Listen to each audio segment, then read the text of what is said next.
지난해 소수 정당들이 단식 농성까지 감행하면서 사활을 걸었던 선거제도 개편 문제. 해를 넘겨서 논의를 이어가고 있습니다만 결과를 낙관하기 쉽지 않아 보입니다. 현재 진척 상황이 어떤지 정개특위 1소위 위원장인 더불어민주당 김종민 의원 연결해서 말씀 나눠보겠습니다. 의원님. 예, 안녕하세요. 김종민입니다. 예. 자, 의원님 지금 정개특위에서 1소 위원장 맡고 계신데요. 예. 그 1소위가 중점적으로 논의할 쟁점이 어떤 겁니까? 우리가 이제 1소위, 2소위, 2개 소위를 두고 있는데요. 예. 정개특위의 임무가 이제 선거제도 개편이 있고, 예. 또 하나는 이제 선거운동 관련된 법, 정당법, 정치자금법 개혁이 있습니다. 그래서 그중에 선거제도와 관련된 개혁안은 이 1소위에서 다루고 나머지 문제는 2소위에서 다룹니다. 그러면은 어쨌든 의원님 위원장 맡고 있는 1소위가 큰 일을 좀 해야 될 것 같은데. 예. 어떻게 잘 될 것 같습니까? 예, 저는 뭐 잘 된다고 생각을 하고 잘 되도록 노력을 최선을 다하고 있습니다. 지금 야3당은 연동형 비례대표제를 반드시 관철하겠다 이런 생각이잖아요. 그런데 민주당 네. 입장은 권역별 비례대표 아니겠습니까? 네, 권역별 비례대표제와 연동형 비례대표제가 서로 이제 배치되는 건 아니고요. 예. 이제 뭐 권역별 비례대표제를 하는 것에 대한 공감대는 어느 정도 돼 있습니다. 근데 문제는 거기다 연동제를 더 추가할 거냐 말 거냐가 쟁점이거든요. 예. 그래서 이제 연동제를 추가하자는 데 대해서도 우리 당 입장에서는 이제 추가하자 여기에 동의를 표시를 했는데 문제는 이제 연동제를 도입을 할 때 독일 방식으로 도입을 하게 됐을 때 생길 수 있는 여러 가지 부작용. 예. 이거에 대해서 좀 문제 제기를 하고 고민을 해보자. 이런 상태에서 좀 이견이 있는 겁니다, 지금. 예. 자유한국당 입장은 어떻습니까? 자유한국당은 현재로서는 당의 입장이 이렇게 딱 정리는 안 돼 있어요. 그런데 문제는 이제 뭐 다수 의견이라고 제가 말씀드리긴 뭐하고. 예. 많은 의원님들께서 중대선거구제. 연동제는 약간 좀 논의의 테이블에 좀 밀려나 있고, 중대선거구제가 필요하다. 뭐 이런 입장이 자유한국당 의원님들 다수 의견인데요. 그러니까 이제 이 선거법 개정의 핵심적인 이제 쟁점이 비례성을 높이는 거거든요. 예.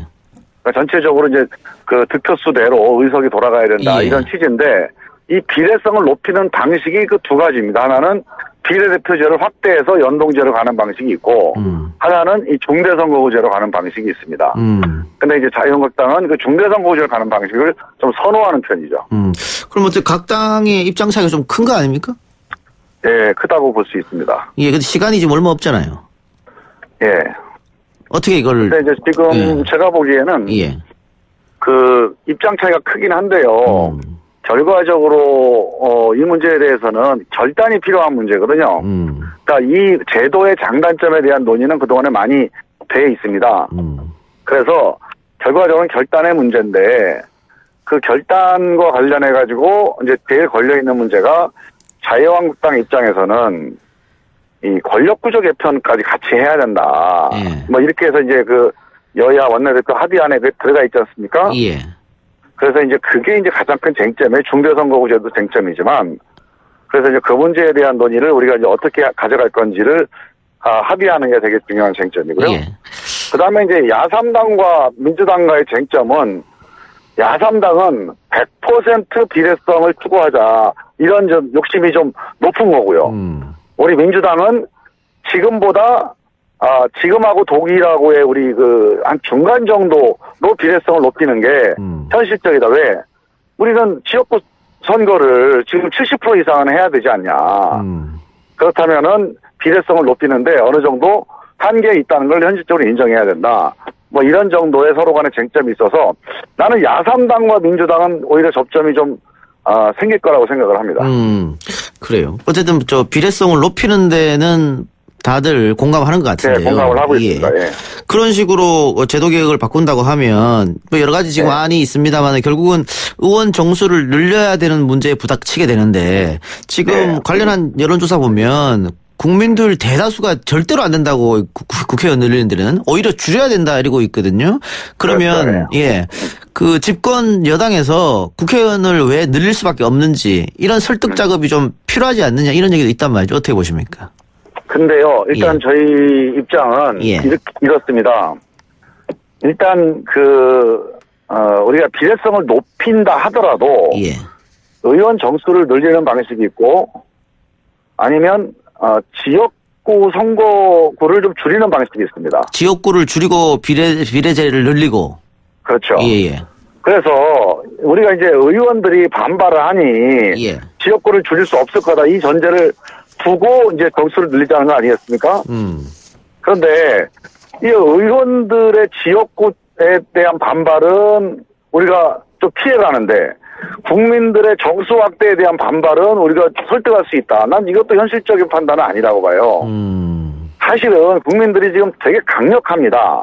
의원 정수 확대에 대한 반대가 그냥 우리가 뭘 몰라서 설득이 가능한 수준으로 반대하시는 게 아니고 의원 정수를 확대하는 게 대표성도 확대하고 또 정치 발전에도 기여하고 또 결과적으로 국민들의 심부름꾼이 많아지는 거니까 국민들에게 이익이다. 이거 다 아십니다. 그런데 현재 있는 의원들 300명이 일을 제대로 하고 있느냐에 대한 불신이 워낙 확고한 거예요. 그래서 이 국회의원들이 일을 제대로 할 거라는 신뢰가 전제되지 않고는 저는 의원 정수 확대는 이게 선진국도 이렇게 합니다. 우리 옛날하고 비교하면은 이게 숫자가 적습니다. 이런 정도의 설득 논리. 거기다 뭐 기껏해야 이제 우리가 야당에서 얘기하는 거는 세비 동결하자는 거 아닙니까? 특권 내려놓고 세비 예산 동결하자는 건데 지금 문제의 초점이 예산이 더 많이 들어가서 싫다는 게 아니에요, 사실. 그렇죠.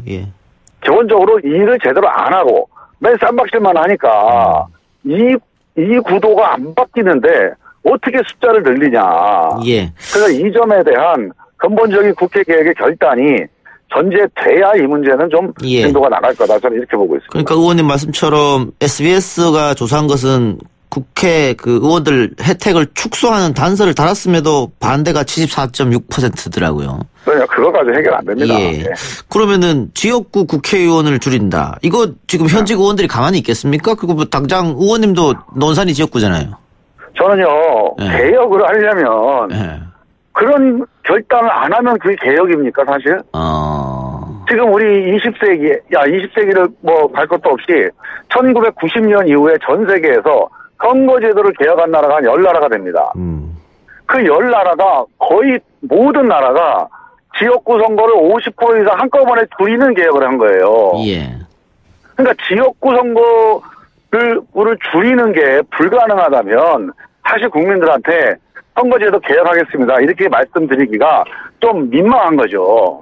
그래서 저는 의원 정수 확대도 필요한데 국민들에게 정말로 개혁의 의지를 보여주려면 지역구 축소와 정수 확대가 같이 가는 그런 방안을 연구해야지 지역구는 그대로 놔두고 의원 정수만 늘리자. 저는 이거는 국민들한테 수용되는 건 불가능하다.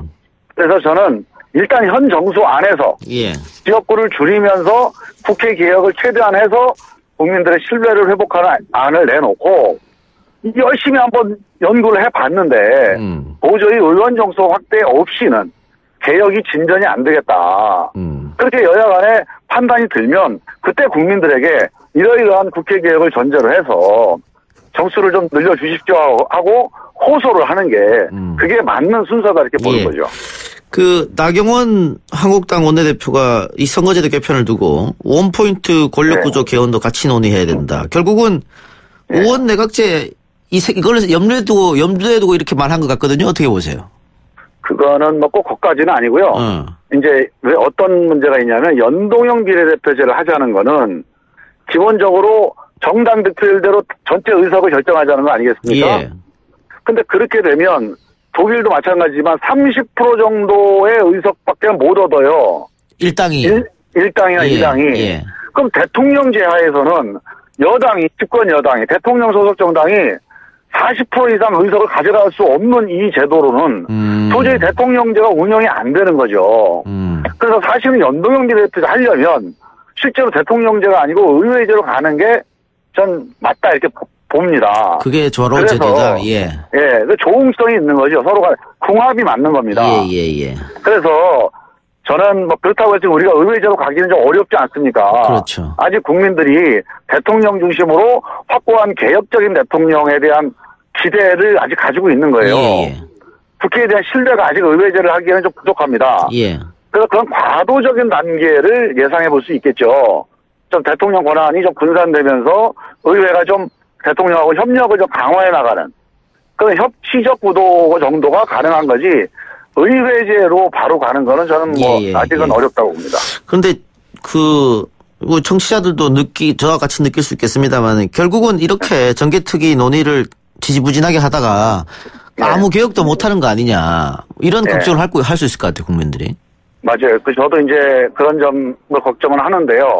저는 조금 이렇게 다른 각도에서 보고 있는데, 저는 이제 지금 크게 민주당은 이제, 민주당 입장과 한국당 입장, 이 두 가지 이제 1, 2당이 이제 안 할 거다 이렇게 보시는 거 아니겠습니까? 예. 야3당은 그렇게 의심을 하는 거죠. 그렇죠. 예. 야3당은 뭐 적극적으로 하겠다고 단식까지 하셨으니까, 거기는 걱정할 필요가 없고, 연동형 비례대표 주장을 하더라도, 다른 조정안도 충분히 저는 논의가 될 거라고 보고 있어요. 예. 그럼 결국은 한국당과 이제 우리 민주당 문제인데, 저는 이렇게 보면 한국당 입장에서는요, 나경원 대표가 권력구조 개헌 얘기를 했잖아요. 예.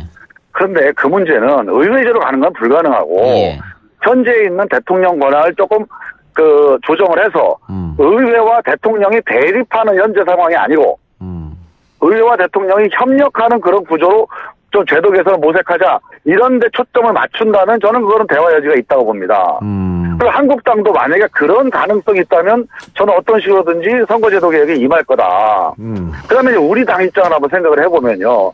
우리 당 의원들이 많이 이제 선거제도에 소극적인 분들이 많이 계셔요. 그런데 지금 우리가 한반도 평화구조로 대전환을 해야 되지 않습니까? 그리고 우리 문재인 대통령이 새로운 대한민국, 나라다운 나라를 만들겠다고 했는데 그거는 경제 사회 구조를 대개혁을 해야 되거든요. 근데 이거는 입법이 아니고는 대통령의 집행명령만 가지고는 지금 한계가 있다는 게 지금 누구나 다 알고 있잖아요, 지금. 예.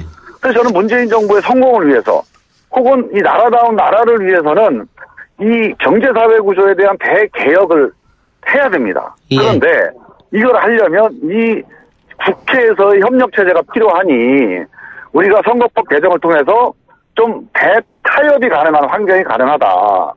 그러면 우리 민주당이나 정부 입장에서도 선거법 개혁이 이게 손해나는 장사가 아니라 이거죠. 알겠습니다. 우리 선거법 개혁을 통해서 뭔가 정치 개혁을 이루고 그걸 바탕으로 할 때 동시에 이 경제사회 개혁 입법을 관철시키는 대타협을 또는 대합의를 할 수 있는 그런 기회가 될 수도 있거든요. 예. 그래서 저는 적극적으로 한번 검토해 볼 만한 사안이다. 그렇게 보고 임하고 있습니다. 우리 청취자 의견이 하나 와가지고 예스앱으로 이정희님께서 의원님 화나셨나요? 이렇게 질문했어요. 왜요? 네, 제가 좀 목소리가 좀 높습니다. 예. 이번에 국회 운영위에서 조국 수석, 임종석 실장 출석했을 때 모 언론 보도에 따르면 김종민 의원이 가장 돋보인 의원 중 한 명이었다 이런 기사도 나왔었더라고요. 그때도 이렇게 좀 화난 것처럼 발언하셨죠? 글쎄 아직 그게 여운이 남아가지고 제가 목소리가 톤이 좀 높았던 것 같아요. 국회 들어와서 정말 이렇게 스포트라이트 받은 거 처음 아니었습니까? 예, 처음인 것 같은데요. 알겠습니다. 어쨌든 앞으로도 지금 타협, 화합 뭐 이런 얘기 해주셨으니까요. 지금 정개특위에 국민들이 기대하는 게 많거든요. 그런데 여야 간 또 제1당과 제2당과의 의견 차이가 좀 있으니까 모쪼록 좋은 안을 좀 내주시길 당부드리겠습니다. 알겠습니다. 예, 의원님 오늘 말씀 잘 들었습니다. 예, 감사합니다. 예, 지금까지 정개특위 1소위 위원장인 더불어민주당 김종민 의원이었습니다.